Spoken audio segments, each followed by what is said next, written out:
അടുത്തേതാ Omni 2 camera ഇത് 3 camera 2 ഏതാ check hey one check hey check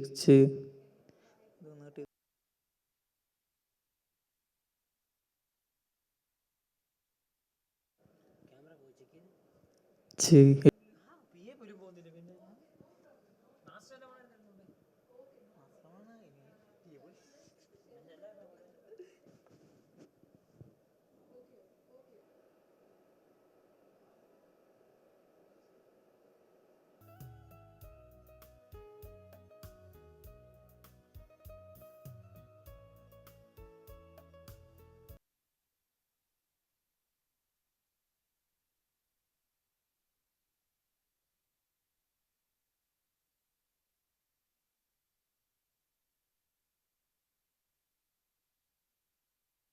Ma'am and all our guests here today. We'll be starting shortly. Everyone, may I please request everyone to settle down at the back?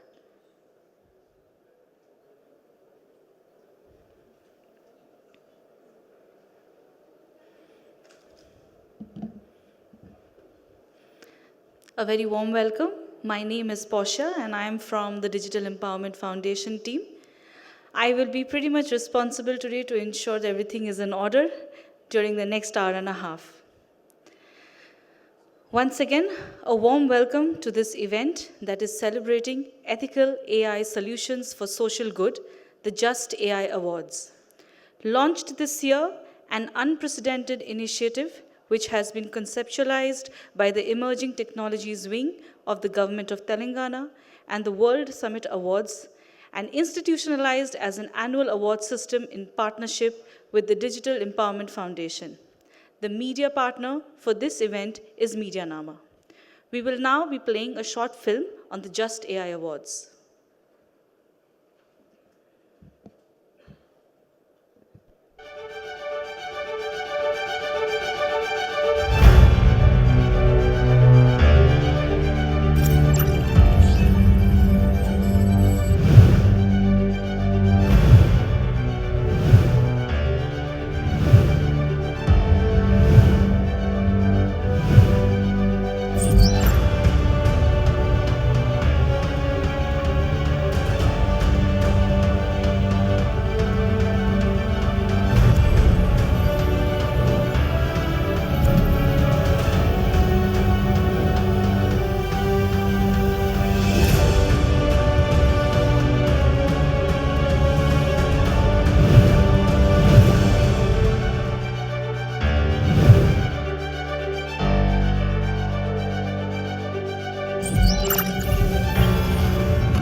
We have a video message from the chairperson of the World Summit Awards, ladies and gentlemen, Dr. Peter A. Bruck.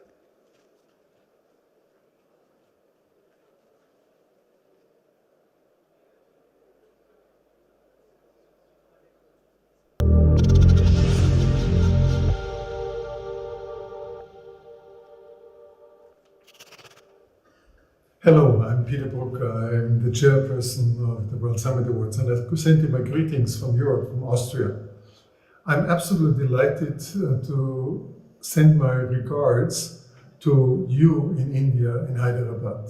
The WCA community is a community in 182 of the UN member states, and we are dedicated to the good use of digital technology for a positive social impact.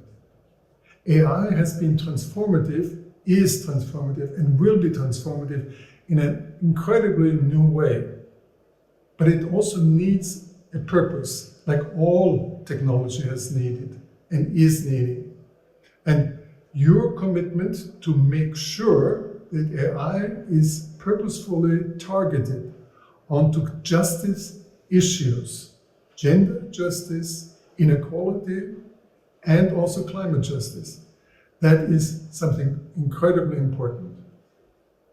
Making AI work for everyone is a global undertaking, and focusing on justice issues is a very, very much needed aspect around the world. I commend you, and especially also the Special Secretary for IT in the Telangana state government, and also very much the Digital Empowerment Foundation for the lead which you take and for the commitment you show. Best wishes from Europe.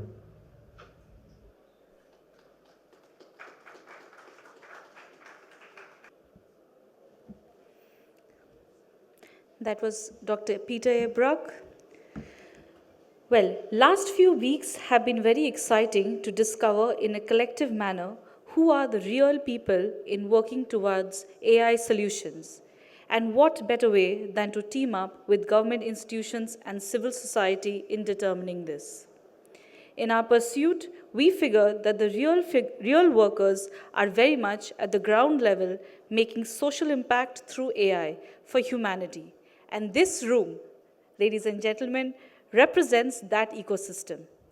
And now, without further ado, I request Ms. Ramadevi Lanka, Director, Emerging Technologies Wing, Government of Telangana, and Mr. Osama Manzar, Founder Director, Digital Empowerment Foundation, to take 2 and a minute and a half respectively to make their opening remarks.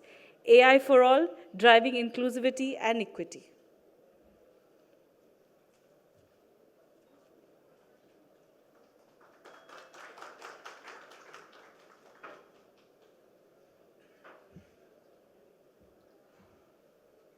Do you have a hand mic?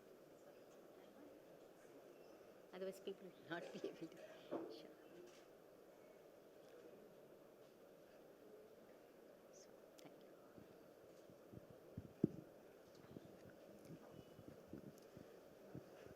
Good afternoon, everyone. How is this session after post-lunch? Still, I see so many people here. This shows the interest in this particular section or the particular event, that is Just AI Awards. Well, I've been associated with Digital Empowerment Foundation for the last 1 month only, I would say. But the kind of effort that they've put in to make this happen, put everything together, the team really worked very hard. In fact, I couldn't be part of this jury, but I've seen a string of emails, with eminent jury members being part of this. And the process was so rigorous, I saw, shortlisting, then identifying the quality startups. It was really I congratulate the team for taking up this, to make this happen in such a short time, getting applications, then screening them, evaluating them. And, at the end of the day, you want really quality startups or innovative solutions. That's what they have aimed for. And having said that, this Just AI Awards or AI for Social Good is very close to our hearts. That's what we have been working on for a couple of years on this, using AI to solve problems on the ground. And when I looked at the shortlisted, solutions, they are aligned with what the government is doing currently. It's in the area of agriculture, healthcare, climate tech. All very good solutions. So I take this opportunity to congratulate all the winners out here, and not just the winners, but all the participants who actually, shared their solutions. And sort of, we also got a feeling, okay, these are the kind of solutions out there, startups or people are working on these areas. And I saw the mix is quite different here. People who participated really, usually it will be either students or starters, but this whole mix which really, very interesting and very different, I would say. I saw foundations participated, the students, the startups, and in fact, even companies, enterprises also actually participated in this.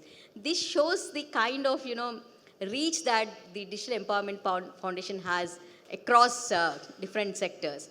So we are really happy to be part of this event to kick off this first Just AI Awards. I'm not sure if it has been done earlier, but really happy to be part of it. And really happy that this is part of the global AI event. And any solution that is actually relevant to us, relevant to the government, we would be happy to offer an opportunity to the startup or the organization that has actually developed this application to implement it in the government. Once again, I congratulate the team, for putting up so much effort and putting everything together to make this happen. And congratulations to all the participants and the winners. And thank you, Osama, for giving me this opportunity. You have a great team, I would say, a wonderful team that is so efficient and they've really done great work under your leadership. Thank you.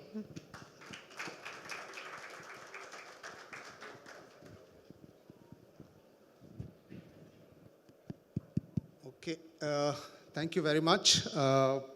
I want to say only a few things.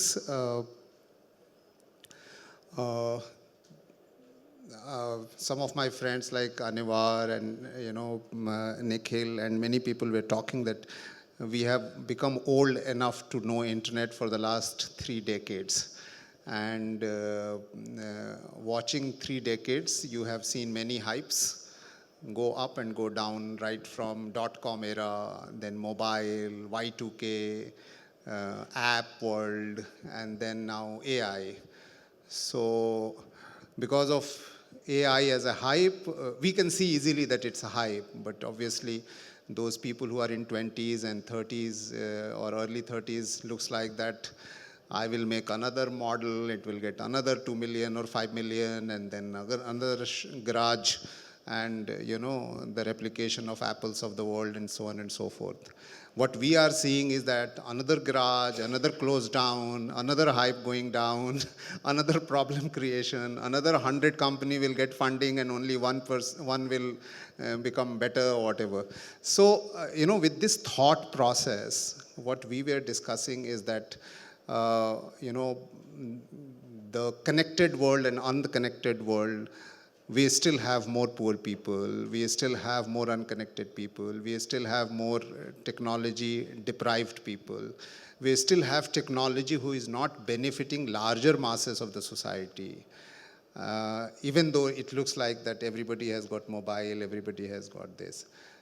This kind of thing was actually the thought behind that we create an ecosystem where we look for ethical AI solutions and something which promises to solve social issues and social problems. And that doesn't mean that it cannot be a commercial one. That doesn't mean that doing good is not profitable. But can you be ethical? Can you be, because AI is very data heavy and data extractive. So how do we do it? We'll have a panel on that one. But I want to give you an idea that the reason of forming this award is institutionalizing an ecosystem to give chance and choice to the people who are working ethically, developing ethical applications, and trying to solve social problems. And the person who has pushed it very hard is Mr. Jayesh Ranjan. Every other 3 months, 6 months, he tells, let's do this one, let's do this one. So we thought that, okay, let's have this idea and create a ecosystem where we can have this ecosystem. So this will be an annual award which will continue. And thank you very much for participating here. We will need all of you in this one to support in one way or the other, to spread the word, to apply, to become part of the ecosystem. It will have a mentoring system. It will have all those kind of systems. This year we got about 44 nominations and we got about 16 finalists and 7 so-called winners. The 3 winners with 4 runner-up, which you will know very soon. And you will also see that the winners are not the hyped ones and the well-known ones, but something which can be very promising and very beautiful. So with that, I would like to welcome all of you. Thank you very much. The reason why we wanted all of you here to seek your support, we will really need your support. This is the first year. We will try to take it to the next level every year, and please be with us. Thank you.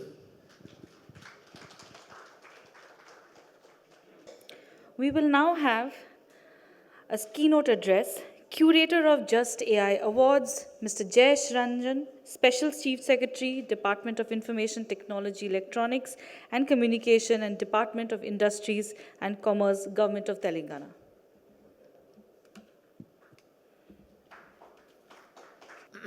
Thank you very much. Dear friends, many of you possibly have come for the first time today to this event, the Global AI Summit. I can say so because most of you are not having this batch. So post-lunch, we had allowed anyone to come in. So many of you possibly have come for the first time. But you would have seen many sessions yesterday. Those of you who were here, those who came today also might have attended some session in the morning. This is a very different session. And as was explained by my colleague Ramadevi and my friend Osama, this is a platform to recognize who is really harnessing the potential of AI. See today, AI has become a tool which is very easily available to everyone. In fact, if you open your phone and if you use WhatsApp, if you just open WhatsApp, you will find that right at the beginning of WhatsApp, Meta has provided an AI tool. So literally, AI is in your hands. AI is on your fingertips. Most of us so far play around with it, like tell us a joke, or compose a poem, or make some artwork, or these kind of things. I mean, it has become a tool, or sometimes if you have to make a presentation, or if you have to prepare an essay, or maybe solve some problem, we are using AI, particularly I use Gemini quite a lot, but many people use ChatGPT, some of the people use Copilot. But whatever we use, we are using it mostly for our personal productivity or recreation, entertainment, etc. But there is much more that we can do with AI. And I think I was telling this to a press person yesterday. I think I can mention about it openly, that whenever we talk about technology to the Chief Minister here, as all of you would know, he's not someone who has a technology background. I don't think, studied engineering. He did not become familiar with computers in the way students become familiar today. He may have some broad understanding, but obviously he does not have a very in-depth understanding. So if we tell him that there is some blockchain-based solution that we are implementing, or there is something else that is being developed, or when we were briefing him about this AI summit, which is happening now, there is one question which he always asks, that all this is fine, but what kind of results it will bring, which will be useful to the people. So he's a person who is more focused on impact.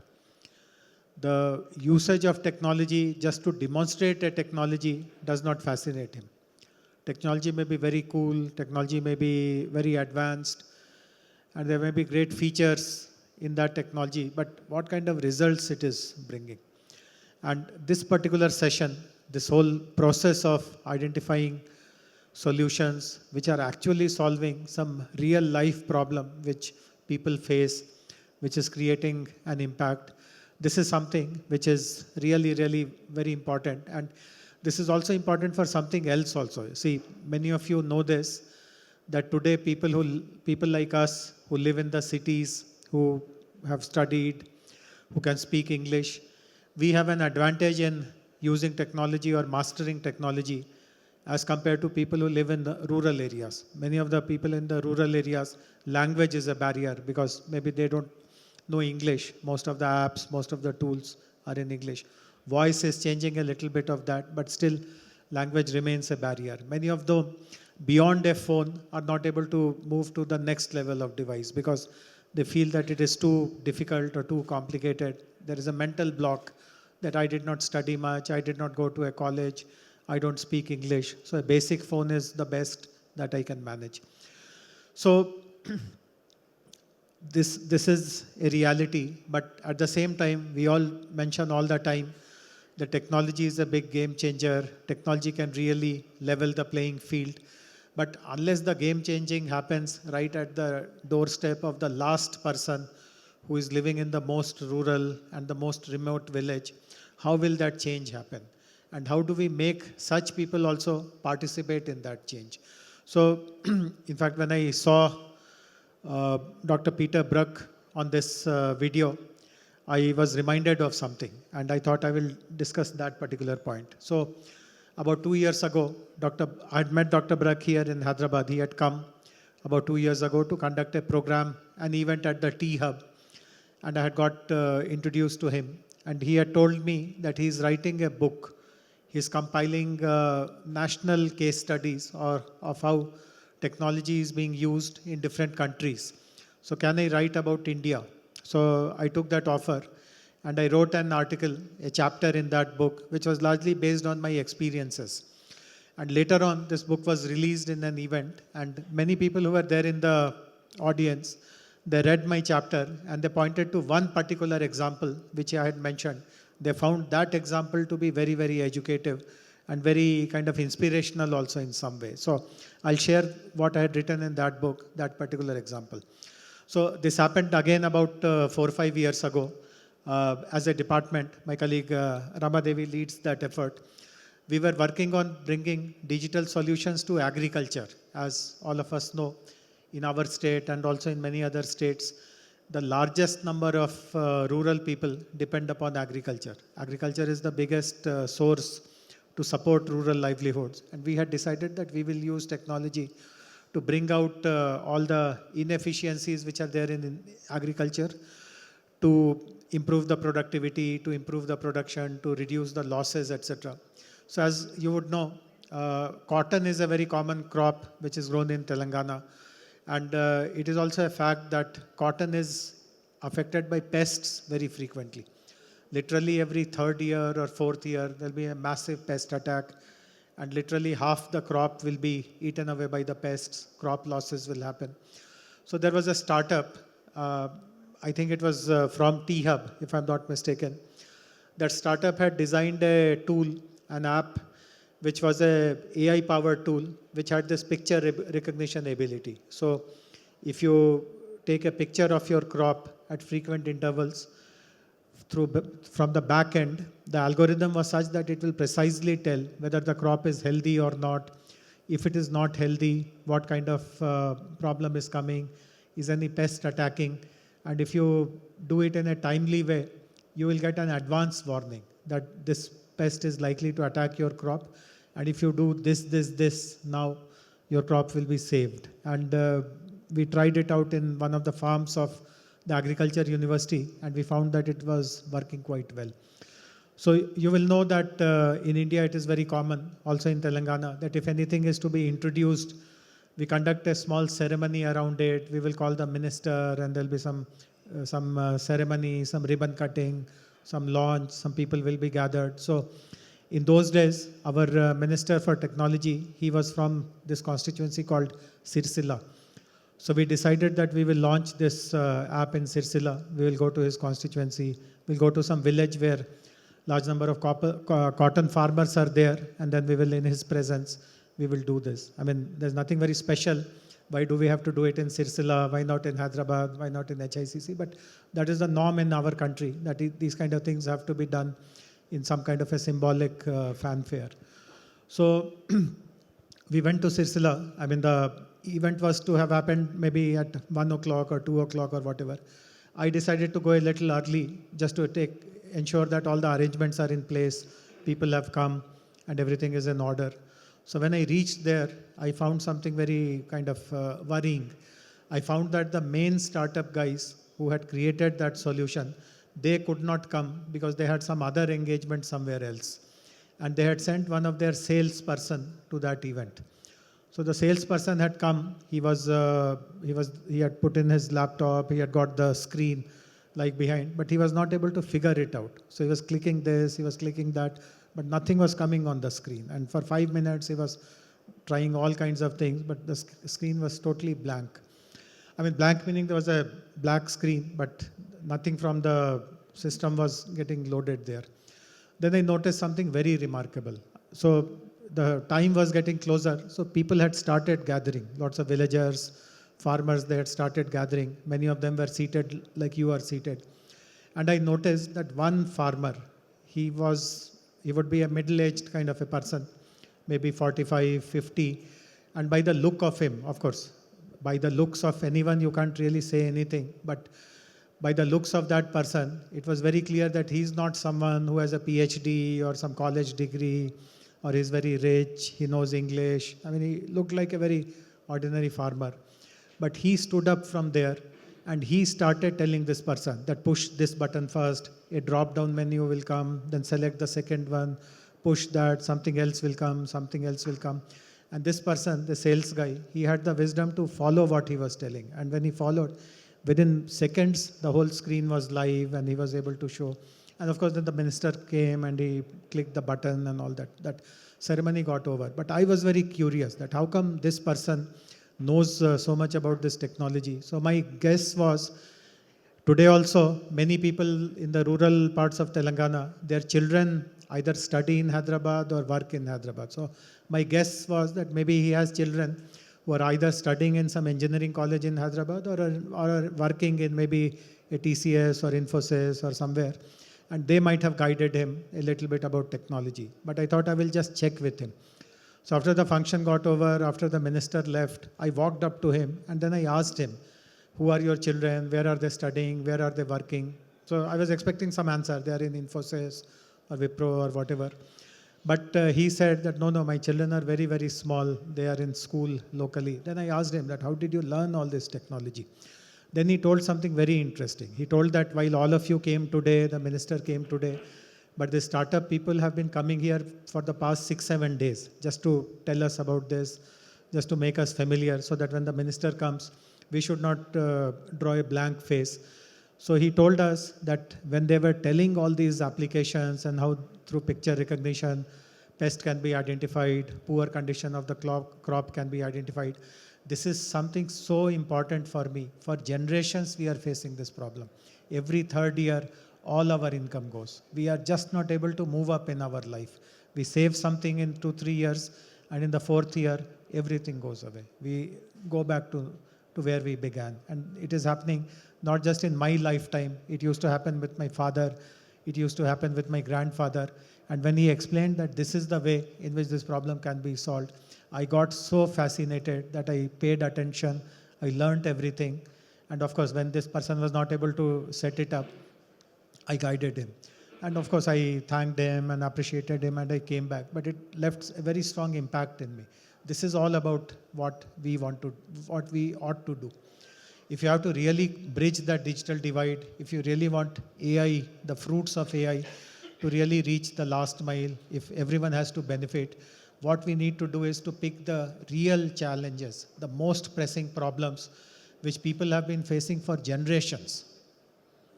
Not trivial kind of challenges, like in my phone, live telecast is not coming of some tennis match or cricket match.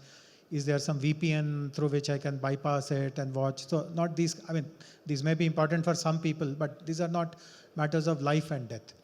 So if you are able to identify the most pressing problems and find a solution which is easy to understand, easy to implement. So this particular solution, as I showed, it's a very simple thing. A farmer, an ordinary farmer without any education also could figure it out within a 1-day or a 2-day orientation session. And he was then able to guide others also on how to use it. So, and it just requires a basic device to use.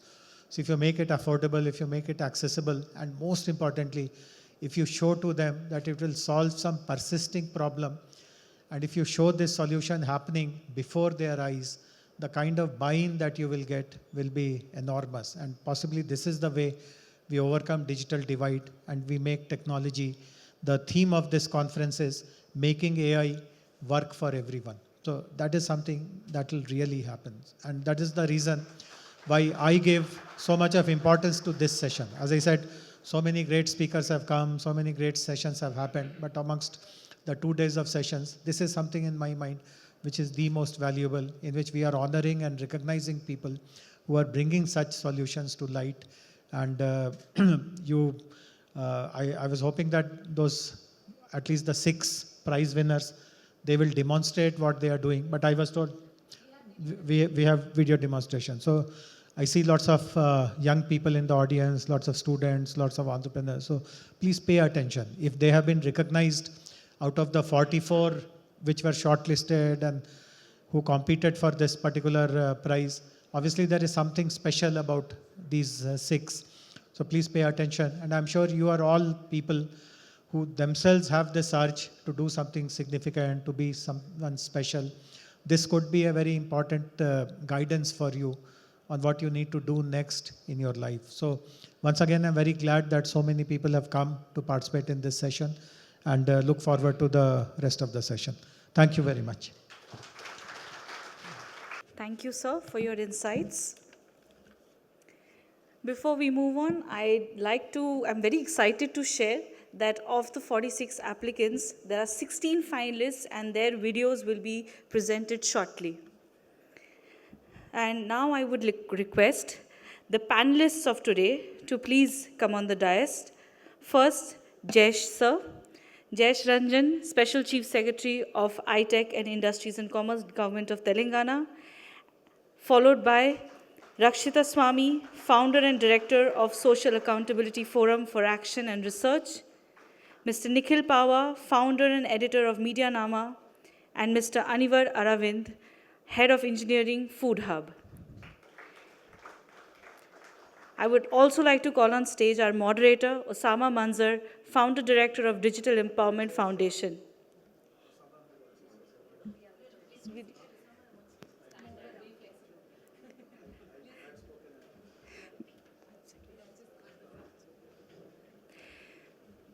Before we start the panel discussion, I request our panelists and Osama sir, moderator of this session, to please launch a book on Just AI Awards.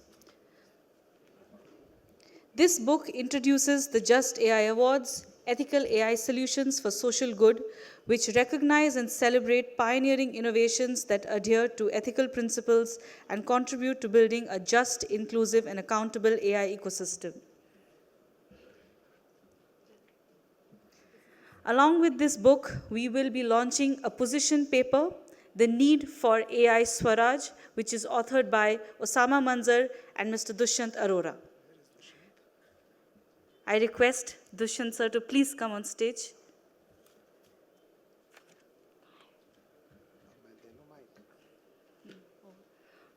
Dushyant, please join to release what you released in publication.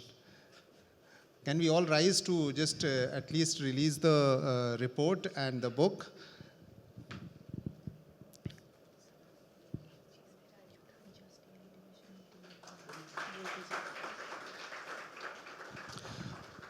So the position paper is something to read, and the book is more about the award. And it's this book also has got award winner's name. Yes, that's why we have not disclosed. So you can make friends with these people. You will only get to know 10 minutes before you get to know. So if you are so curious, have a seat. Thank you.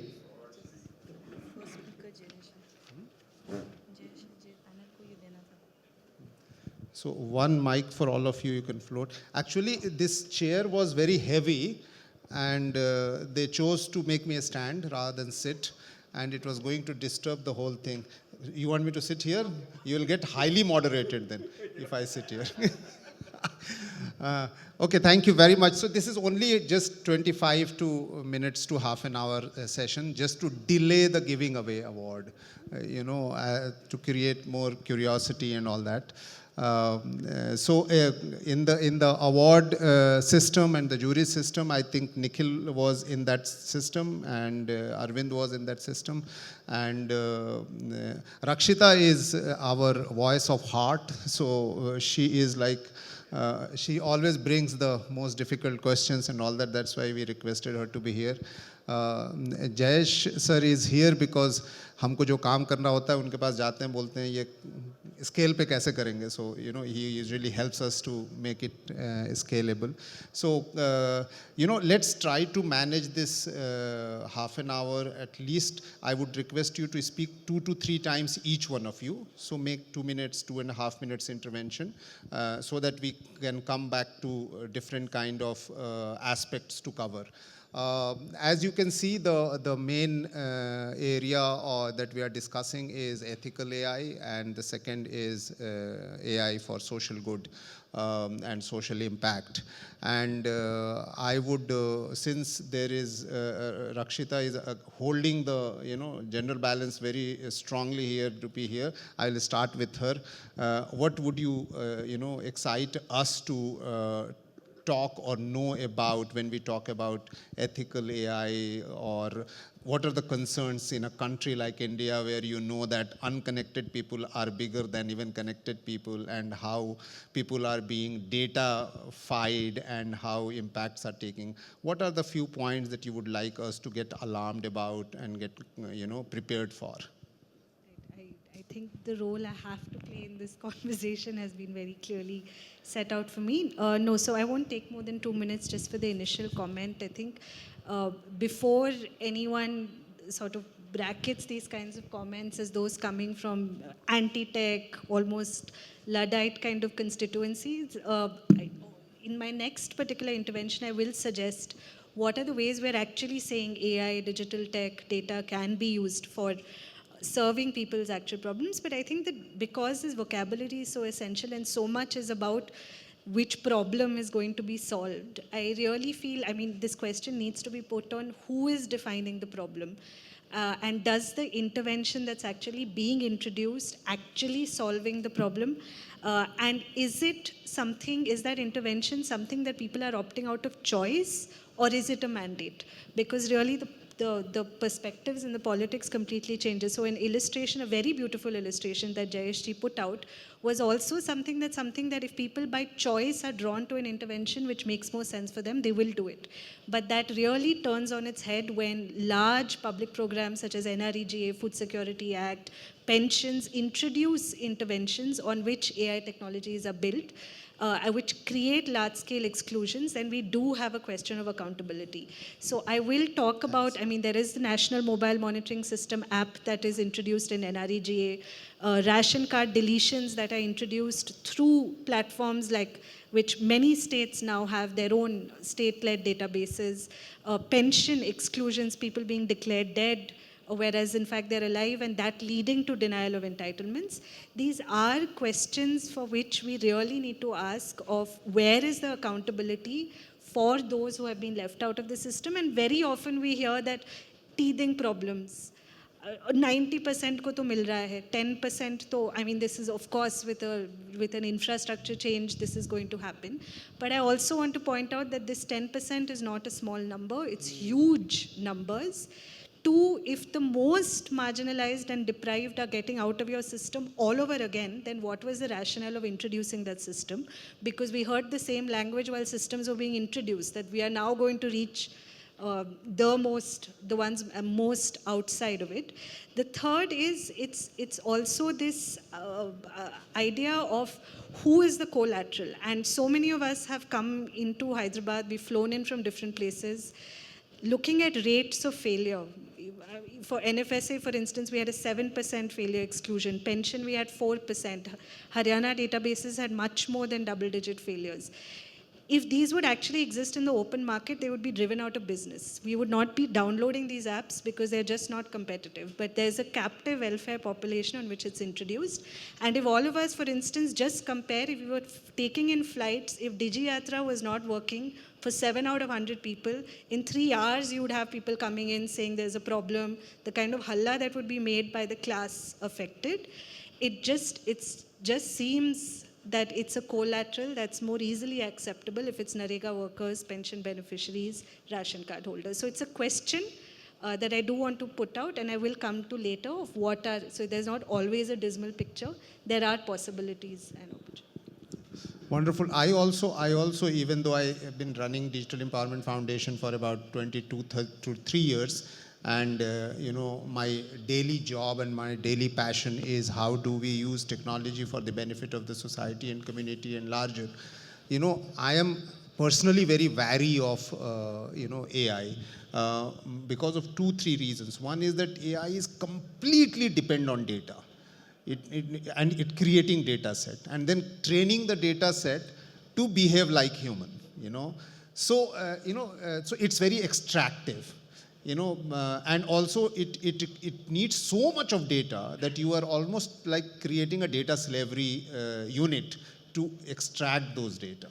And one example I came to know is that one module or one model of AI, which is like LLM, large language model, uh, creates a footprint, carbon footprint, equivalent to 360 times of taking round by an aeroplane of globe. So much energy inefficient, I would say. But I'm sure there are hundreds of good things about AI, hundreds of good things. There is no reason why it is hyped so much. There must be something good. Nikhil, can you tell us, I mean, what are some of the good things? And you are also from media, so you are also in a position to create this neutral way of looking at this technological impact in terms of few positive things that we can think of, and just be prepared for something which is alarming. So, sorry, can you hear me? Yeah. So, AI is a bit of a dichotomy because at one level it enables social good in the sense that the ability to use this data for increasing the accessibility to knowledge and to services which were earlier restricted because of at times literacy, at times in terms of knowing English as a language, right? So one of the fundamental shifts that happened in AI around 2016 was that multimodal processing came in the sense that it wasn't just English to Hindi or English to Telugu. With multimodal, what happened was that you started translating between two languages and learning faster, which made access to knowledge and access to information more accessible to people. It's also, for example, when you look at one fundamental shift that happened when smartphones came about, was that we moved from physical keyboards to digital keyboards. Mm-hmm. And remember, there used to be phones with a specific Hindi keyboard that used to come earlier. Digital keyboards basically did away with that restriction. So technology is going to evolve to increase accessibility. It's never going to be 100% perfect, 100% accessible. And especially with AI and especially with generative AI and large language models, one of the things that we have to learn is that we have to expect imperfection. And in that expectation of imperfection, you have problems, like you mentioned, about exclusion. The problem quite often happens when we don't account for imperfection. We don't account for alternative mechanisms. We expect technology to work as if it's perfect. And we also don't necessarily need large language models. For example, SWECHA has done incredible work that needs to be replicated across the country. They've built a small language model with near perfect translation, near perfect voice to text that can reside on your phone in a 300 MB space. Why is it that we aren't talking about this as a great achievement from India across the country? Why is it that we're not replicating this model across the country? We don't need we only look at things from a large language model lens, which is to quite an extent extractive, but SWECHA has shown that you can do this in a community mechanism. They got volunteers to come and type out, in about 4 hours, the translation from Telugu, right? For voice samples, they held a free concert where, as a ticket, you had to give your voice sample to train the AI. And so there are non-value extractive mechanisms of developing this technology. SWECHA has shown the way, and I think it doesn't necessarily have to be extractive. Yes, there are problems of extraction. Almost all large language models are built on copyright violation of media publishers, of scraping information of the internet, of incorporating personal information into large language models, which is unacceptable, right? So today there's a case, for example, in the EU about the mix of personal data with non-personal data. under the GDPR, someone wants to remove their personal information from an AI model, they're saying we can't do it.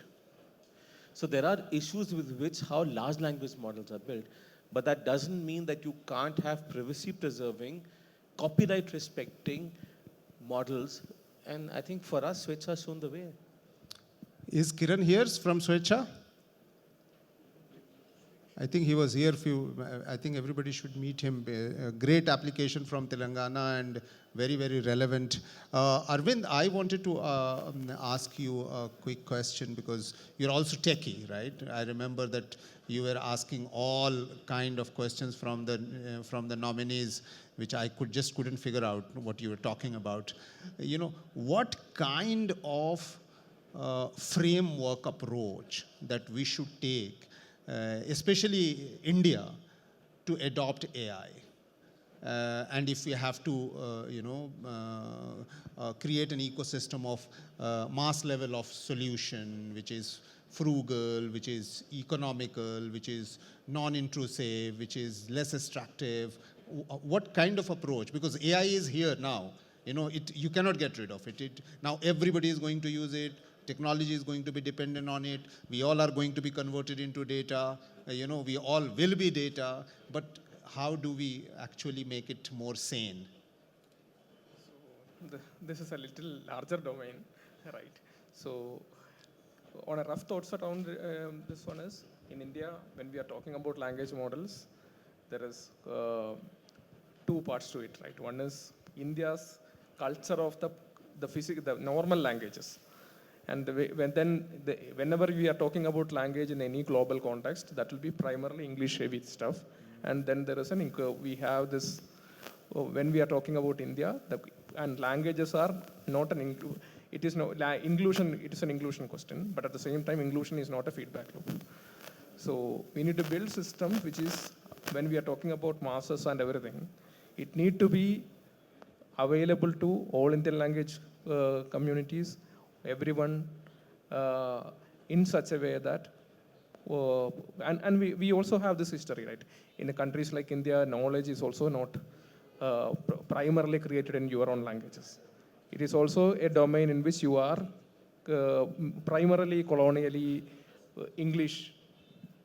English is the language. You are saving your knowledge in English. So basically cross learning across the languages is required. So this is a bigger scenario in which too many things need to be addressed as a part of it. Second, open innovation is a bigger room. Open innovation is a bigger room. At the same time, when we innovate on top of this, there is innovation can be deployed on public is another question. So whenever there is a population scale deployment, we need to think about, is it the right solution? Is it, because the engineers are coming from a background in which they are building solutions based upon their knowledge. It's not about always a population scale application may need a different kind of checks and balances. So this domain is little complex. So anything population scale rolling out, is it actually addressing all the questions is a question. Is it actually inclusive is a question. Is it designed for masses is a question. Is it, and how inclusive is these technologies is a design question as well. When we talk about many of the solutions are available currently in market, it may work with Hindi, it may work with English, it may work with one or two Indian languages, but we still hype that it is work for whole country. And then are we checking anything happening around these ones? Research papers are coming out, but at the same time, is there any testing happening on these technologies? These are larger questions around it. So it's not only policy challenge, it is also a technology expectation challenge. So expectation mismatch in policy circles is the biggest problem I currently see around this. State of technology versus the expectations. Yeah. I would actually disagree to some extent with this. I think it's great to have impractical expectations of technology because that's what moves technology forward. It's because we expect this magic to happen with AI, that so much money is being poured into it, so many products are being built.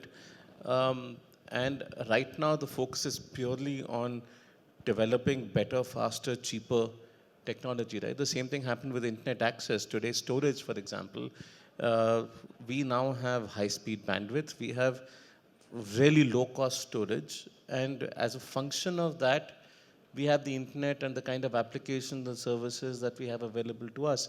The iPhone, when it came out, was extremely expensive. And then because, and it was in fact a terrible device if you think about it, compared to today's devices, right? But that expectation is what moving us forward. I don't quite agree that, overblown expectations are bad.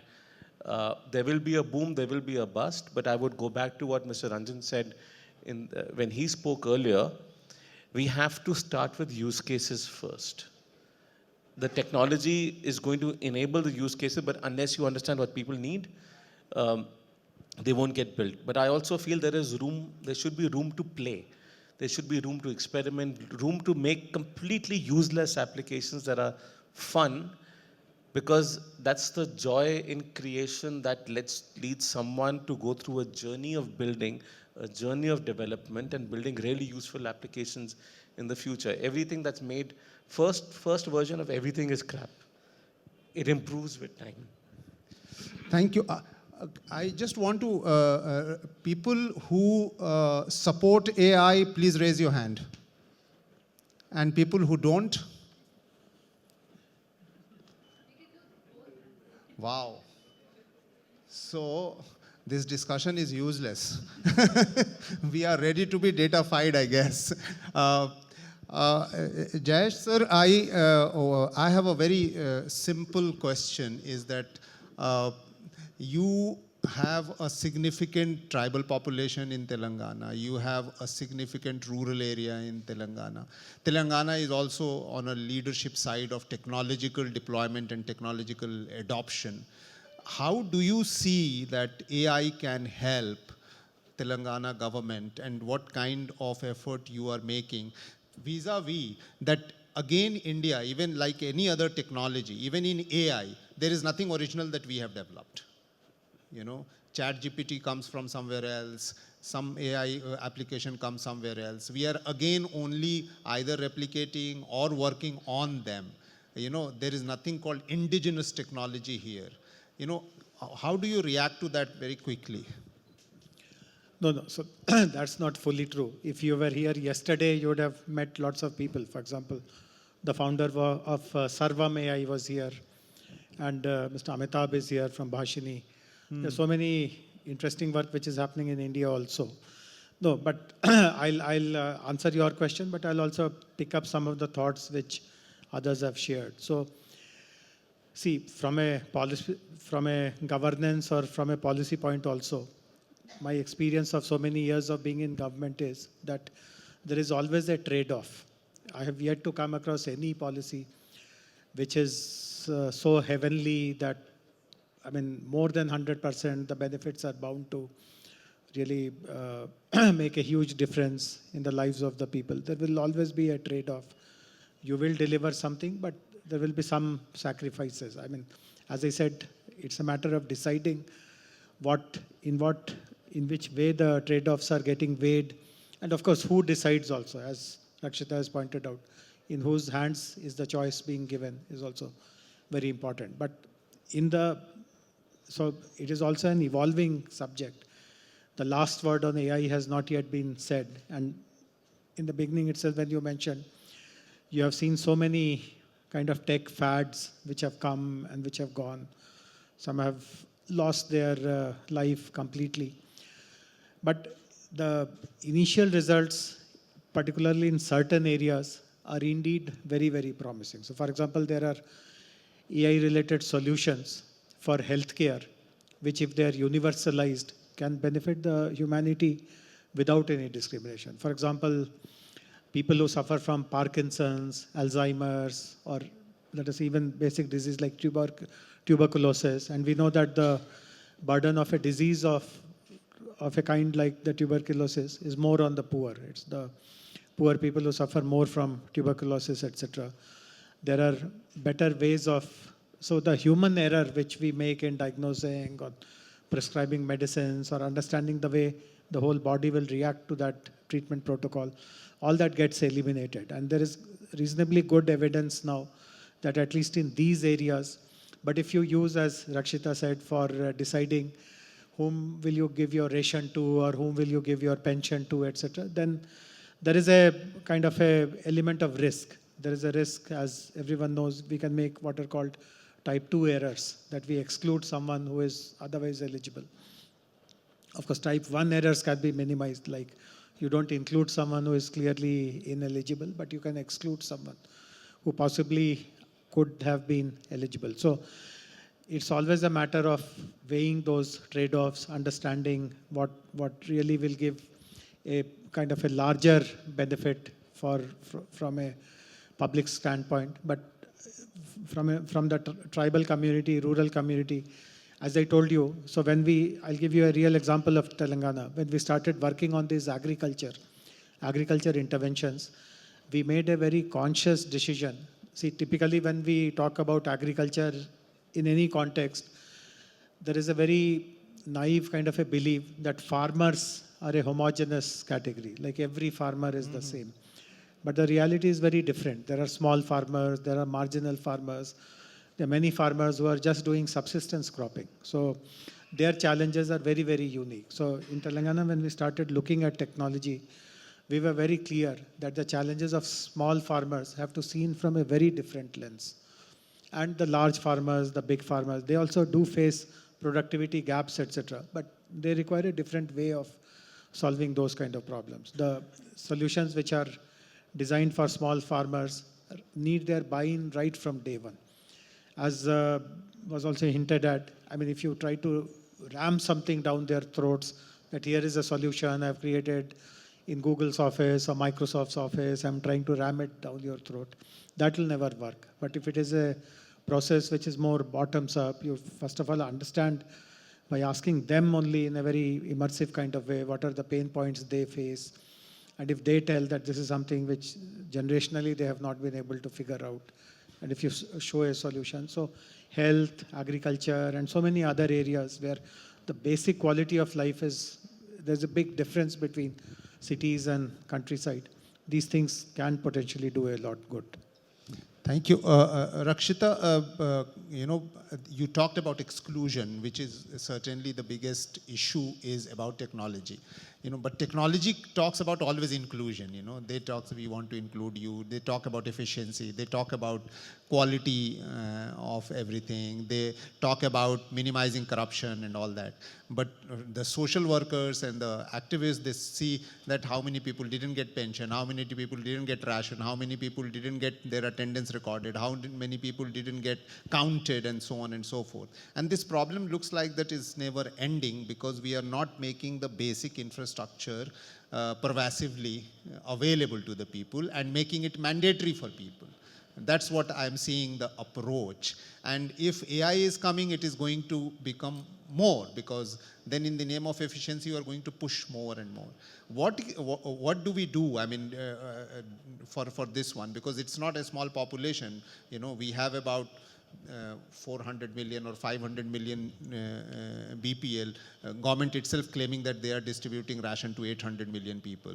And the other day I came to know that all the migrant laborers are going back home to get their KYC done, and the cost of going back, because it has been a rule that you have to go and do it from the place where your Aadhaar is from. So all this in the name of efficiency, we are not really achieving anything. Yeah, and I think that it's just this, the fact that I think there's an overwhelming domination that technology is the solution, which is actually what is being questioned. It's just that there have to be multiple options on the table. It has to be seen if a national mobile monitoring system was introduced where 13.8 crore Narega job card holders ke photographs khich rahe at a work site. Was that really the most efficient and effective way of weeding out corruption? Or mechanisms which was about documents being in the public domain, social audits taking place, they're just not given the same status and sanctity as somebody walking into a room and saying an app will solve it. So this idea that at least this acknowledgement that there have to be multiple options on the basis of which such interventions are being considered, and two, of course, who is defining the problem? And it's almost like this analogy of we're all moving around with a hammer, we're looking for the nail that this hammer can sort of break. So it's who has the hammer in their hand, whose nail is, who is articulating the problem. So that's really the question, and I'm not trying to be abstract or theoretical about it, but it is at the heart of it. And I just want to say that something that Nikhil, you mentioned about unrealistic expectations of technology, and I think you were trying to allude to efforts which are where people by choice are wanting to do some things. I think it's that paradigm. But really, unrealistic expectations of technology, my qualm is basically with it being imposed in public service delivery, in the execution of what is the government's mandate under the Constitution. And when there it comes in, then unrealistic expectations of technology there are a problem. To what problems are political? Your NFSA list was based on a census of 2011. The problem is you're not counting how many more people need to come on. The problem is the census has not taken place. But we're using AI models to exclude people because your state governments are bound by a target that's incorrect. So there's that one thing, and I do feel that there are efforts where actually worker groups, for instance, because we're in Telangana, I do want to talk about the gig workers, and there are positive steps being taken here in the state government to introduce a legal framework. But the idea in the gig workers campaign for a legislation, the whole idea is for too long aggregators have used platforms to not even actually make enough profits. It's a different thing that they're losing, but the discourse is what they're running. But if these platforms were designed and can be leveraged from the point of view of workers, it can look very different. And we're seeing the kind of resistance from the private sector when worker groups are coming and saying, fine, okay, on every transaction, let there be a cess introduced. Or things like automatic registration, or there should be a transaction mapper. These are all things that only digital technology can enable. We're not able to think of these steps for construction workers, domestic workers. We're able to do it only for an economy which is mediated through digital technology. So there is scope, there is possibility, but the ones fighting for it are just not being given that much space. And there's, one last thing that I just want to say. I just feel that the minimum duty, that if at all this is, like you said, datafication is now obvious, AI is now, it's become default, the minimum duty of upholding transparency. If now everything is in fact truly digitized and everything is already there, then in the click of a button, you can make information available of who got excluded, what are these savings, crores of rupees of money saved by weeding out. We want to see who are the ones removed, how did that money get saved. So this is by default transparency can be generated, which is being withheld. And so that's also something that I want. Thank you. I won't come back to the round. We will also keep the finishing line. Yes, go ahead, Nikhil. Yeah. I think one of the problems that we are seeing, and we've mentioned this before with Aadhaar, though not here, is the idea it was voluntary but mandatory. And by design, these technologies is being used as a mechanism for exclusion.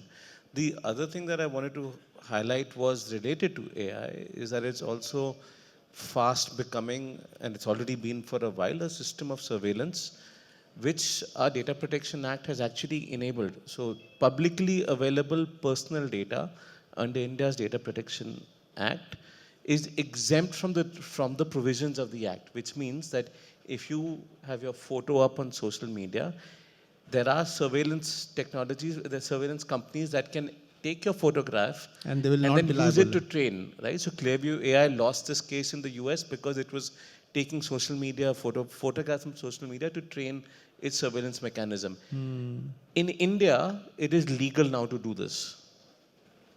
And let's not forget, we're actually in a state where the highest number of CCTVs are there. There are instances of the police tweeting about the fact that they're stopping random people on the street and putting tablets with facial recognition on them. So there are serious concerns with the deployment of facial recognition, of AI services, tools. Delhi police is using predictive policing as a mechanism where they're marking certain areas as being symptomatic of certain problems, and by that mechanism marking people from those areas as potentially being symptomatic of certain problems, right? So we're fast heading also towards a minority report kind of a situation If you go back to that book by Philip K. Dick, where you might even come to something called predictive, whether someone is likely to commit a crime or not. We're not there yet. Thankfully, there are laws that prevent this. But let's not forget that we have the technology that can actually create that kind of discriminatory mechanism. And in the ways that police is using technology, those problems are getting created. We are effectively feeding systems that are being used to surveil us and can be used to profile us. Most states, I mean, before the Supreme Court case also, different states had presentations up online about 360-degree profiling. That is all data.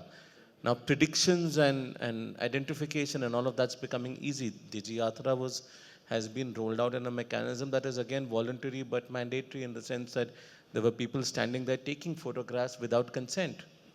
UHIDs in terms of the NHA was also being done without consent. So I'm not saying there are no problems with the way AI is being deployed or with the way technology is being deployed in the country. And how do we protect our rights is something which at least the central government doesn't seem to care about right now. Thanks. Arvind, we will end with you. Just want very to add short. one more. Yeah. So with we had this discussion about state of technology versus expectation, right? So adding to the point, I'll tell you one of the examples I am recently saw on a show by one of the IAS officer about the tribal population and AI chatbot, primarily AI chatbot for public service delivery.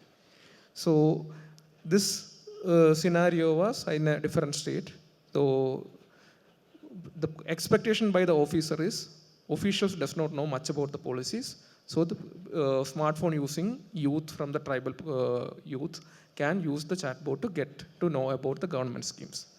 But whole designs primarily avoids the situation that they don't understand if the AI hallucinates, how this will be addressed. And is it who is responsible for giving a government chatbot giving a wrong answer, which is a very prominent scenario happening in that scenario, that case. Same way, I think most of this AI for public service delivery use cases usually works only on English or very limited set of languages, and the level of hallucination we can see with the detailed testing is also very high. So this is a very common trend coming across public service delivery and AI. And when you look at the ongoing projects around this, we can see that number of projects doing this is increasing rapidly. So that was one of the points that I was mentioning. Thank you very much. That's all the time that we had. We have been indicated. I learned 3 things. One is that you cannot blame technology. You have to blame your intention. You have to blame your policy, you should not make policy as per the technology. In fact, you can make the technology play as per the policy. I think that's what the big thing. If there is any harm that technology is doing, it's not because the technology is harming, it's because of our intention, our policy, or the way we are adopting it. You know, like wheel can accident you and can also take you from one place to the other place. It's a technology. So we really need to work on this one. Incidentally, on this dais, we have one person who is at a seat where we can say that please don't make policies which will get subjected to the technology. Please give us an example where we can see that it's such as a larger good, which we can use it for the other state, which we can use it as advocacy to other states is what we would like to expect. On that note, thank you very much for patiently listening. And we are now going to see those 15, 16 movies here, blockbuster movies of 30 seconds each of the finalist, and I hope you will enjoy it. Do we have to hand over something? Yeah. Thank you, panelists and moderator. May I request Osama to please hand over a token of appreciation to the panelists.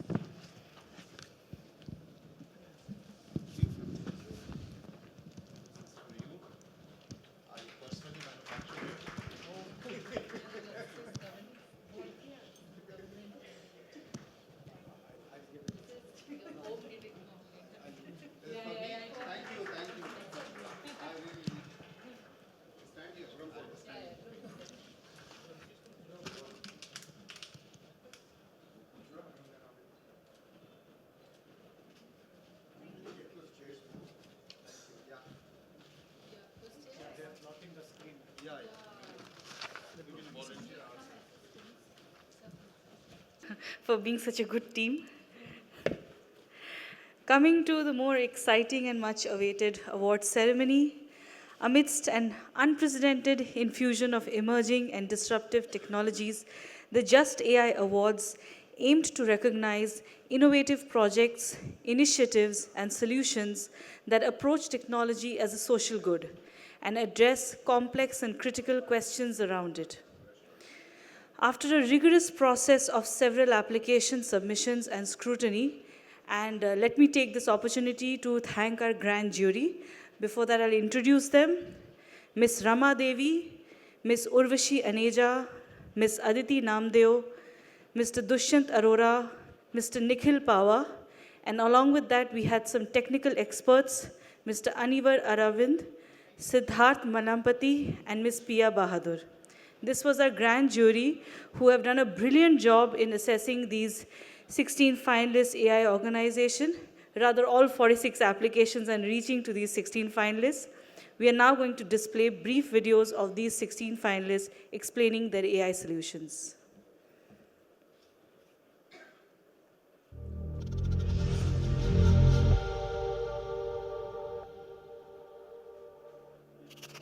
Misinformation or fake news is undoubtedly one of the biggest problems being faced by India today. Almost each one of us, either directly or indirectly, is affected by this problem. There is a lot of real-world harm with the spread of misinformation or fake news. To address this important problem, we at Factly have built the SACH AI Chatbot, which is available both as a web application as well as a browser extension. It also has APIs which can be used to build products within CMSs and P2P platforms like WhatsApp and Telegram. So what does the SACH AI fact-check chatbot do? Firstly, it is built on the vast database of more than 400,000 fact checks that are marked up using the claim review scheme. It is available in multilingual, in multimodal formats where people can upload images and also get an answer in the language of their choice. So it is near real time because the database is almost updated twice or thrice a day. And all this is automated without any manual intervention. SACH AI fact-check chatbot addresses the important problem of misinformation and fake news, especially for pre-verified claims. And it is a perfect candidate for Just AI Awards because the award seeks to recognize those applications that are leveraging artificial intelligence for furthering democratic principles.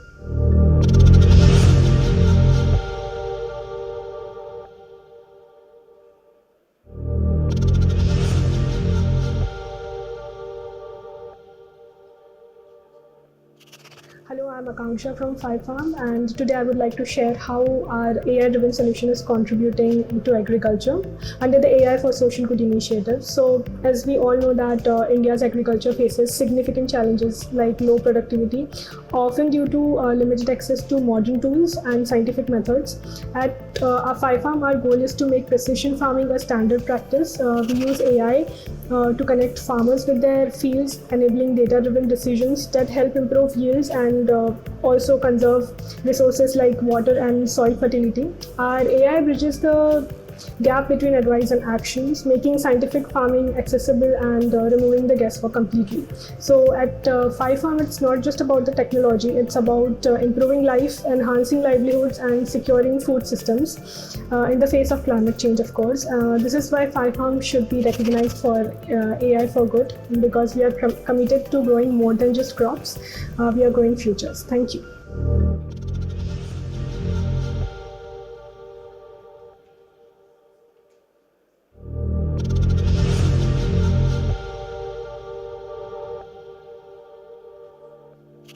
Hey everyone, I'm Oindriya Barua, a queer, indigenous, neurodivergent political artist and AI engineer from Tripura. I'm the founder of Shhor AI, an initiative combating online hate speech and doxing against marginalized communities in the Indian context and language. In India and Global South at large, people speak in various languages while they have to type in the English keyboard, giving rise to a new form of language called code mixed language where there are no fixed spellings. Shhor AI is trained to understand hate speech in code mixed language. We tackle 8 forms of hate speech, that is queerphobia, casteism, communalism, sexism, racism, ableism, electoral hate and general violence. Shhor AI is a SaaS content moderation API for online platforms aiming to make the internet more safer and inclusive for everyone. Thank you.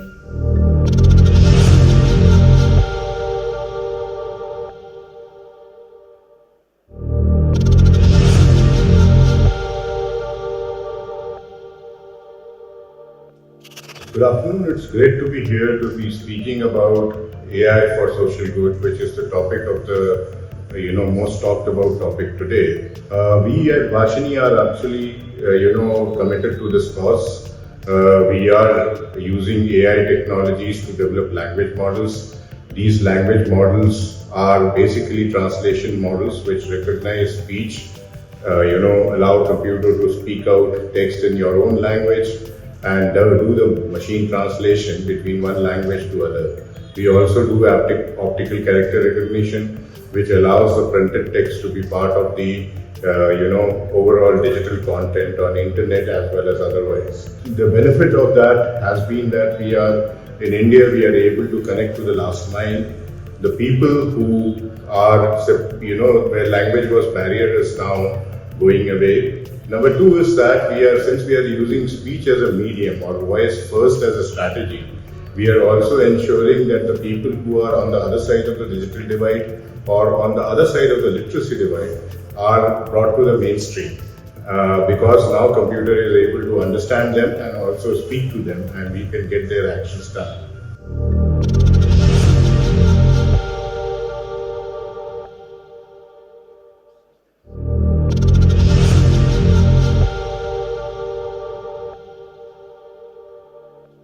We believe that laws that are made for citizens should be made with citizens. We use AI and other technological tools to ensure that citizens have accurate, friendly data that they can understand complicated laws and policies with, such as this one. Our Budget Bot is a new and innovative tool which allows you to ask questions about the union budget. It is multilingual and enables communities that have less access to be able to engage with it in an easy to understand and crisp manner. It is specially fine-tuned on Civis' summary writing guidelines, which have been built over 6 years of practice. AI is the next frontier, but how we use it for good is our big question. And at Civis, we're doing everything we can to ensure that safe, mindful, ethical AI is implemented to service those who need it the most.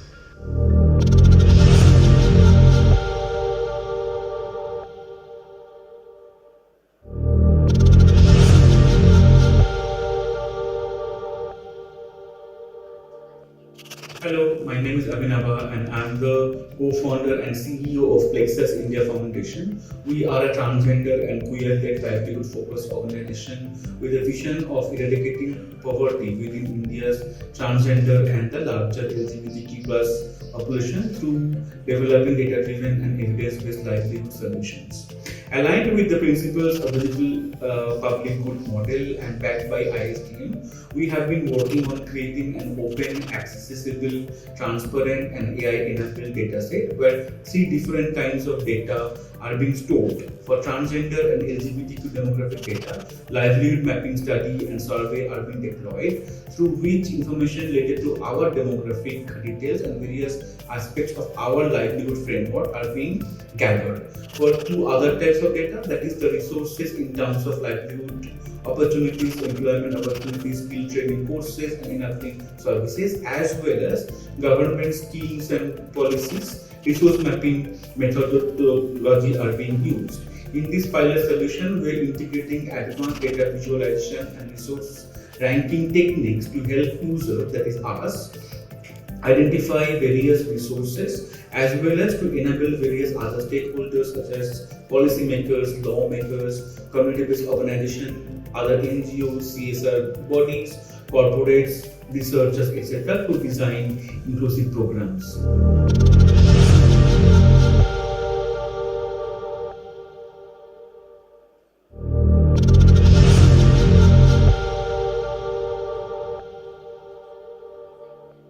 Hi everyone, I'm Chanukya, founder of AI Planet. Our larger vision is to make AI accessible to everyone so we can solve meaningful problems. In India, more than 50% of the youth lack employability skills. And and more than 30 million students drop out of high schools. And the underlying reasons, of course, there are financial barriers, but there are reasons beyond, like they face difficulty in understanding instructions. There are a lack of qualified teachers, and there is a lack of interest. At AI Planet, we bridge this gap. On one side, we help students with personalized and simplified learning so that they can improve their understanding levels on the concepts. And we ensure we provide them adaptive learning and assessments. And we understand that one size doesn't fit everyone. That's where we tailor content in a fashion that interests them the most, by taking their favorite character or favorite sports personality or anything of that sort, and we adapt it to their own learning needs.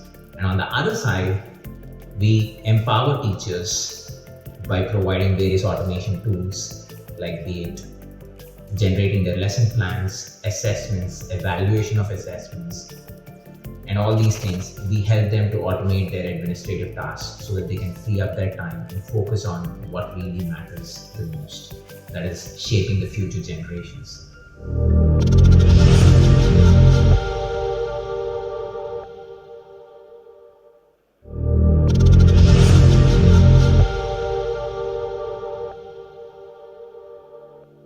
My name is Jayant Rati. I'm the CEO and founder for Nayan Technologies. We are a startup based out of New Delhi and servicing nearly 23 cities all over the country, as well as now multiple other cities outside of India, including Dubai.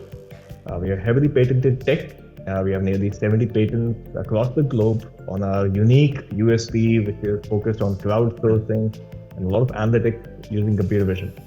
What Nayan is trying to solve and doing extremely well at this stage is an application that we have built to fight road issues and capture multiple data points using a gamified approach. Any driver, you can go to Google Play Store, type the word Nayan, download the application and drive. As soon as you do, your application turns into an autonomous driving agent, starts collecting roadway issues. It's extremely fun, super gamified. We've also expanded our offerings to now include some of the world's best and most compact cameras for buses, trucks, and smaller one for bikes very soon. So it's a crowdsourced application made for ubiquitous use for anyone by anyone, and incentivize all the good Samaritans autonomously, automatically. And since we're in 23 cities, we are doing a lot of good business giving this data to government fleet. I hope to get the chance to get to see you, and thank you so much for the opportunity. Thanks again.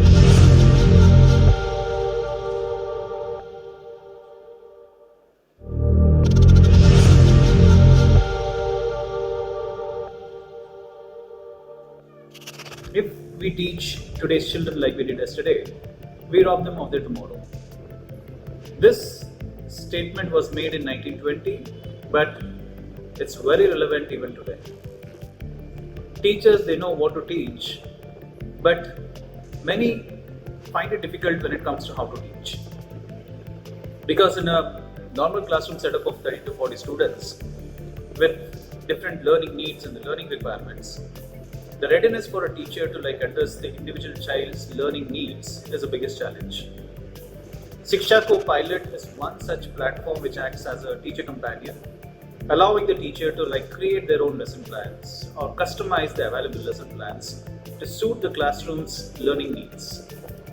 Shikshana Foundation is happy to collaborate with Microsoft Research to come out with this unique platform addressing the classroom's learning needs and the learning requirement.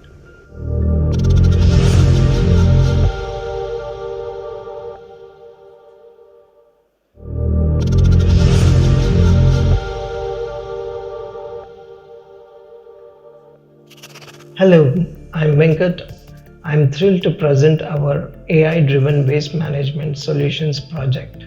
This innovation system uses artificial intelligence, IoT, and machine learning to transform urban waste management by optimizing collection routes, improving sorting accuracy, and enhancing public engagement.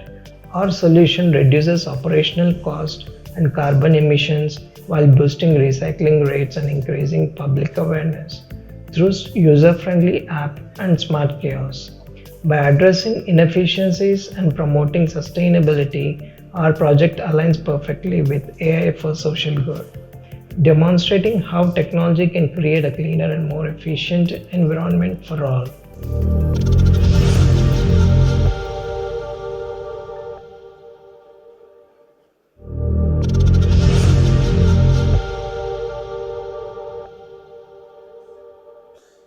Imagine getting through your entire day with the world around you on mute and you cannot hear anything. Neither you are able to speak as well. What appears to be a harsh nightmare is exactly what the life of 400 million plus deaf and hard of hearing individual looks like across the world. And India is home to 63 million plus such deaf and hard of hearing individuals, to whom the education, information, and communication is yet not accessible because of lack of Indian Sign Language integration. And in order to bridge this gap of inaccessibility and include them in everything what we do, what the hearing world do, we have created SignAssistive AI, India's first vernacular, contained and speech to Indian Sign Language translation platform based upon artificial intelligence and natural language processing that enables real-time Indian Sign Language translation. I'm Prabodh Mahajan, the founder of SignAssistive, signing off. Thank you so much.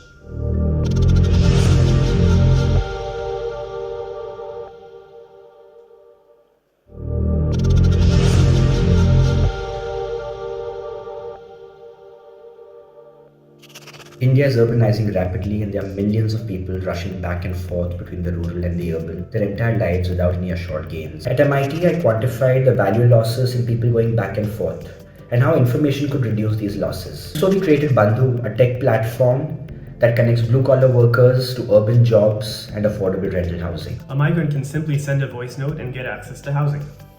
It's called Bandhu. So therefore, somebody who comes in from, say, rural Andhra Pradesh into Bangalore is the example they showed, and instead of speaking in Telugu, perhaps getting access to information on how they can get housing. I mean, talk about human agency in the age of AI being enhanced. That was an example. We're showing the market how to serve the migrant demographic as a use case to scale impact. While we solve supply and demand efficiently, we found a bottleneck with people unwilling to make transactions above $6. Our data helped us discover that migrant landlords could increase their incomes by 30% if they added a toilet to their property, which would also attract women and families as tenants. Most importantly, the landlords needed access to affordable credit to build these toilets and make housing additions. We saw them as the torchbearers to ensure that rent payments could be received digitally, to build a credit score not just for themselves, but also for tenants. The database that we're building on assets and cash flows is helping us build a pipeline of lendable assets to microfinance institutions. Ultimately, our tech platform and community engagement models can be readily adopted and scaled by governments, NGOs, or other market players in any community or city. Our platform's linkages with formal credit helps the ecosystem sustain financially.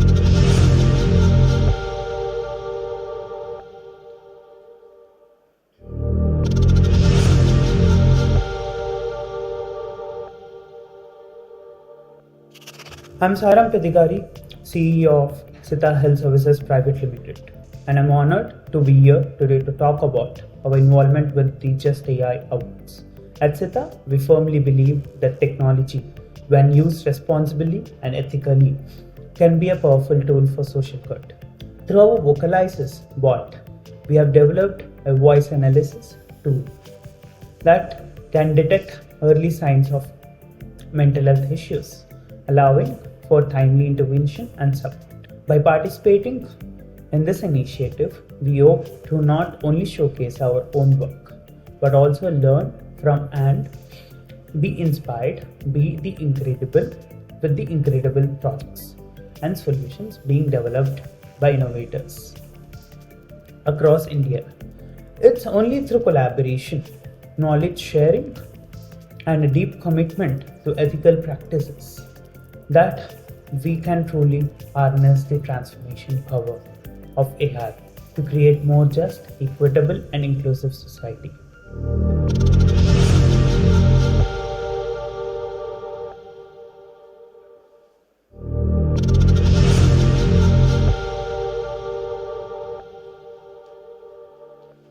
In the face of mounting natural disasters, our commitment at Sri Vandana Pushyami Energy Fueling OPC P. Limited is unwavering. We harness AI to revolutionize disaster management and fuel distribution. Our mobile petrol pump initiative ensures that remote areas receive critical fuel supplies, utilizing predictive analytics to anticipate demand and optimize logistics. AI transforms our operations, allowing real-time monitoring and autonomous navigation of unmanned vehicles. This integration not only enhances efficiency, but also prioritizes safety, delivering supplies where they're needed most.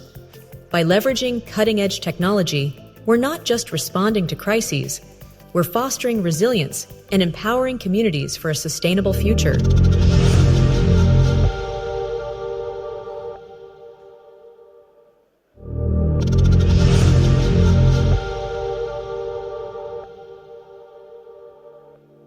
Hello everybody, my name is Vijay Banda, founder S-Mentor. Let me start with a famous quote by Franklin Roosevelt.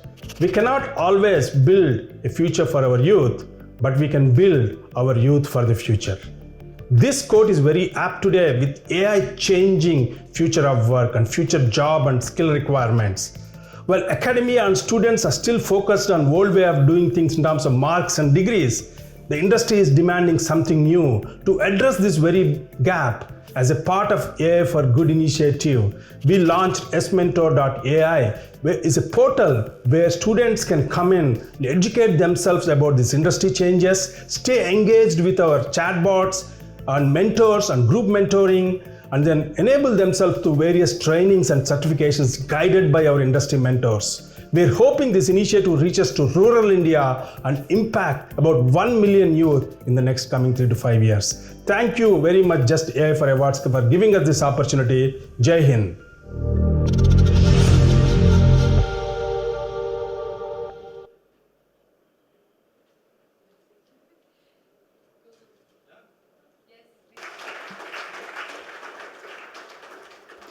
We will now be beginning the award ceremony process.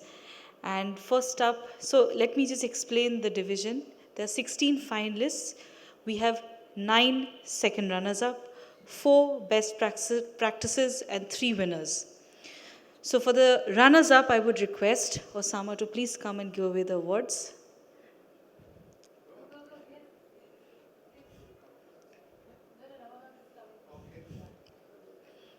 Rama ma'am for more special category.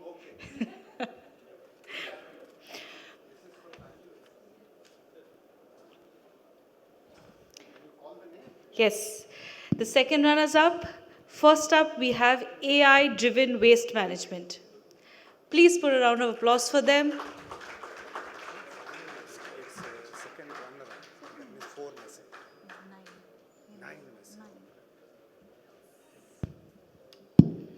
Next, we have... And just explain a small little things. This is a wooden trophy created by an artisan, and no machine has gone into it. Just to say that even though it's an AI award, human intelligence is more important than artificial intelligence. Thank you, Osama. Thank you very much. Congratulations. Yeah. Next, we have the heuristic.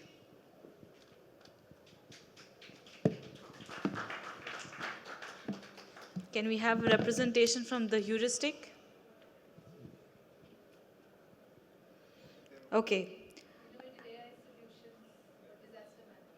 Innovative AI solutions for disaster management.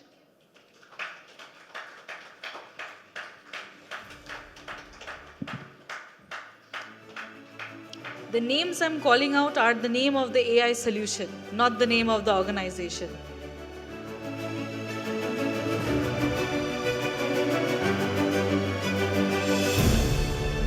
Next, we have the Karya. Karya unfortunately couldn't make it to this event, but we'd like to congratulate them. Next, Vocalysis.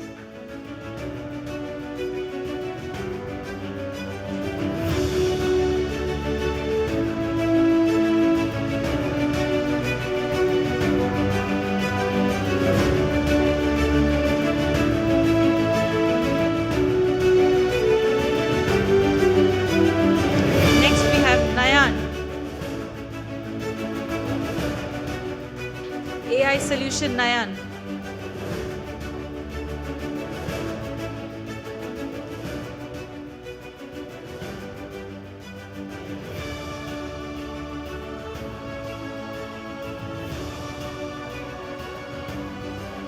Nayan is here, probably missing at the moment in the room. Next, we have Yes Mentor.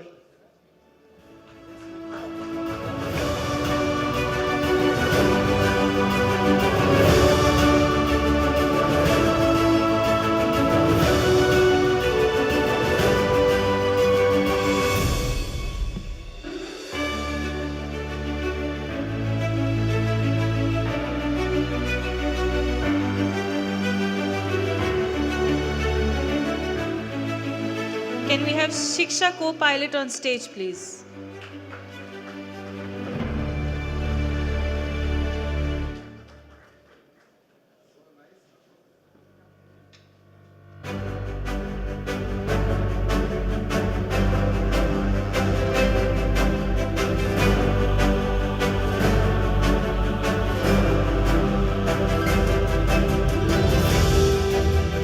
Next, Project Transparent.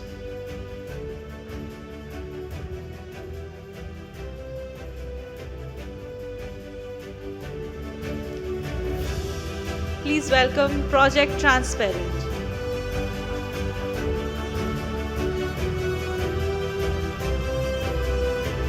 The claps can be a little more louder. Come on. Up next, we have Bhashini.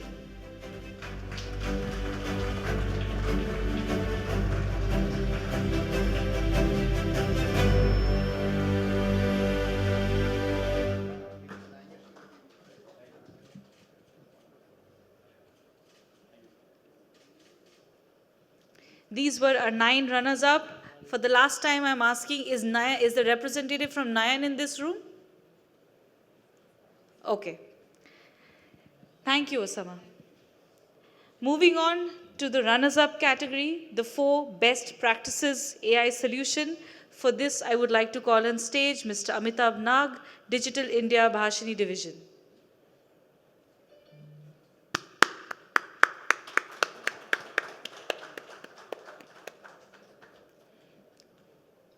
The first runner-up is Civis.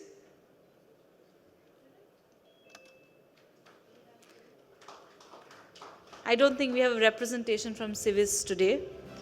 Next, we have Bandhu Bot. Bandhu Bot.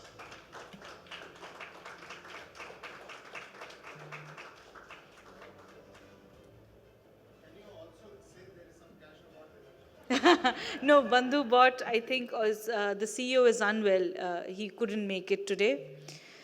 The third runner-up for best practices is AI Planet for Education. Congratulations.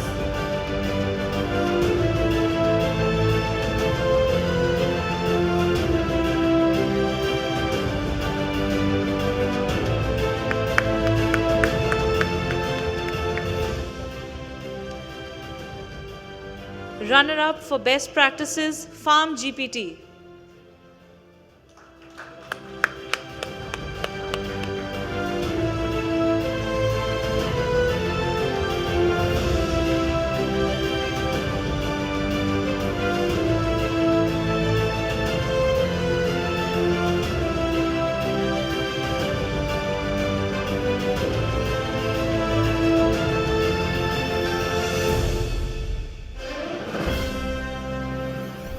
Thank you, Nag sir.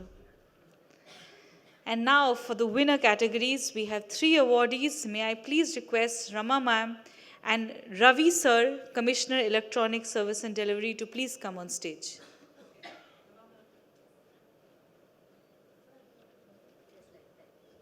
Okay, Ravi sir had a pre-engagement. Please, award carrier Osama, please join. The first winner of the Just AI Awards is Shhor AI.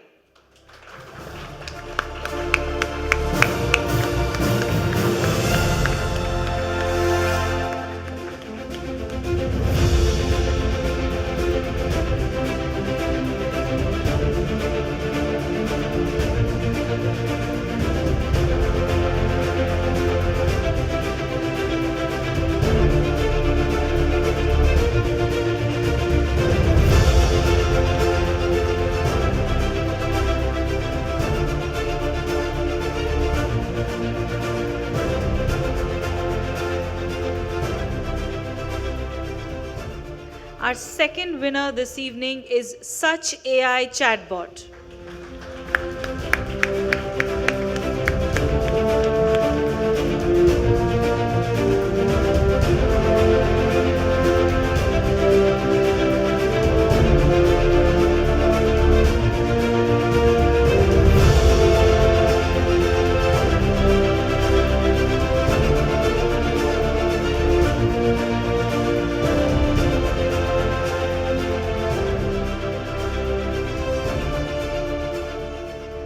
Final winner of Just AI Awards, SignAssistive AI.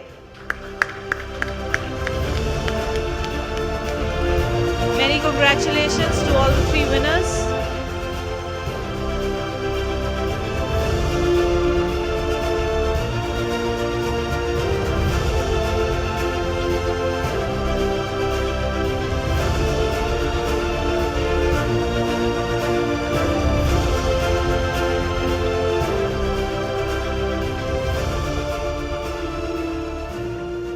Thank you so much. Congratulations to all the 16 finalists for their wonderful AI product. We've come to the end of the evening. I will request Osama to please propose the vote of thanks. Closing remarks. Thank you. So there is not much on the end note except a couple of promises, which is always good, rather than just saying thank you very much. Thank you very much for all the people who were involved, of course. Thank you to Telangana government. Thank you to Jayesh sir. Thank you to Rama ma'am. Thank you to all the people. Thank you those people who applied actually. Yeah, so all the award winners can come on the stage also. Yeah, let's have a group photo. All the finalists and award winners, 16 of them, please come on the stage. I want to just make one last thing is that this is going to be an annual award, number one. So it's not like because of AI Summit event that it's happening. Number two, we are going to raise fund to provide also funding from next year for mentoring purpose. And this is a one-year relationship. This is not a trophy handover relationship. This is a relationship where you need any kind of help. We are also going to have an ecosystem of mentoring, any help that you need, including financial help and other things. You must have seen the kind of profile of the people who have applied, where technology and solution is more important than the big turnover or something like that. And that is the most important part that we would like to promise. That is the main agenda. And the other thing is that we request all of you who are on this platform to please tell the others to apply next year. We are going to open in the next couple of months, and for 3 to 4 months or 6 months, we'll keep it open so that more and more application comes, because we have a responsibility to create this, what you call is the ethical AI solution for social good. And we are largely social, the whole country. So we have a responsibility. Thank you very much on that note.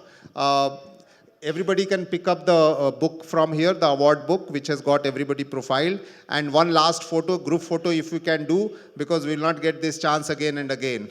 You will get busy developing the solution to the next level. Is Nayan back by any chance? Nayan?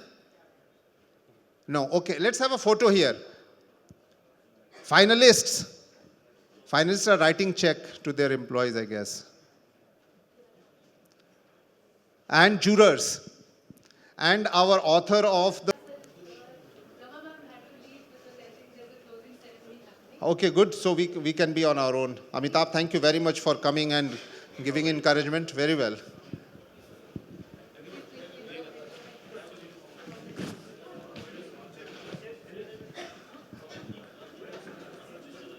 So we can have two, we can have one row sitting on this and the one row is standing there. Some of them, I will sit. So some, as soon as I sit, I'm sure some people will sit. Dushyant?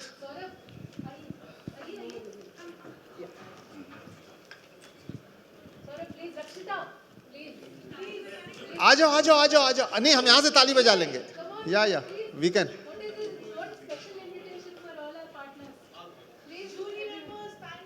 Yeah. Don't try to hide. Photography is to show your face and...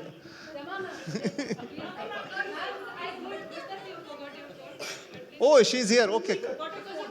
Ah, that's good. That's good. Now the photo is complete. Now the photo is complete. Come.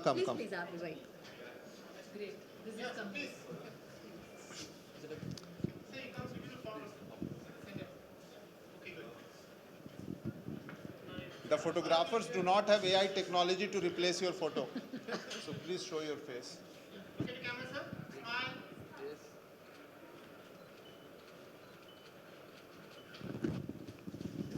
Is there anybody who can take my camera to take a photo? Thank you, sir. You don't have to worry about this smile, right? Yes, well said. We thought to send the trophy by AI, but thank you so much.